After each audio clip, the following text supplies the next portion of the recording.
అది సభ్యత కాదు, మాకు అవసరం కూడా లేదు. ప్రజలకు తెలుస్తాయి అవి ఏం జరుగుతుందో ఏం జరగబోయేదో.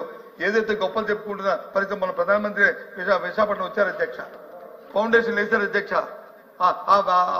తాలూకా ఏవైతే వేశారో ఆ గ్రీనెన్స్ కి ఎవరో ఏంలు వచ్చాయి అధ్యక్ష, ఎవరు దానికి ఎంకరేజ్మెంట్ చేశారు అధ్యక్ష, ఎవరు దానికి వచ్చి దాన్ని ఇనిషియేట్ చేశారు అధ్యక్ష, ఏ రకంగా ప్రధానమంత్రి గారు వచ్చి ఫౌండేషన్ వేశారు అధ్యక్ష. ఇది ప్రపంచానికి తెలిసింది.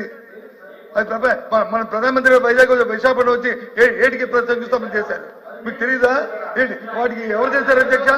ఏంటి ప్రభుత్వం 10 రోజుల్లో వచ్చి అన్ని ఎన్విరాన్మెంట్ క్లియరెన్సెస్ అన్ని అడ్మినిస్ట్రేటివ్ క్లియరెన్స్ అన్ని వస్తాయి అధ్యక్ష. మేము చేయలేదు అధ్యక్ష. అది ప్లీజ్ అది సార్ కియా మేము తీసుకొచ్చామా? కియా ఇవన్నీ ఎందుకు సార్? అధ్యక్ష ఇంకొక రోజు దీని మీద డిస్కషన్ పెట్టండి అధ్యక్ష, మాకేం అభ్యంతరం లేదు. అయితే రైల్వే జోన్ భూమి కూడా ఇవ్వని వాళ్ళు ప్రధానమంత్రి వచ్చి శంకుస్థాపన చేస్తే మా ఘనతని చెప్పుకుంటున్నారంటే దండం పెట్టాలండి. ఎట్లా అండి, ఎట్లా ఎఫ్ఎం గారు సార్ మీరు ఇక్కడ ఎక్కడో ఎందుకు సార్?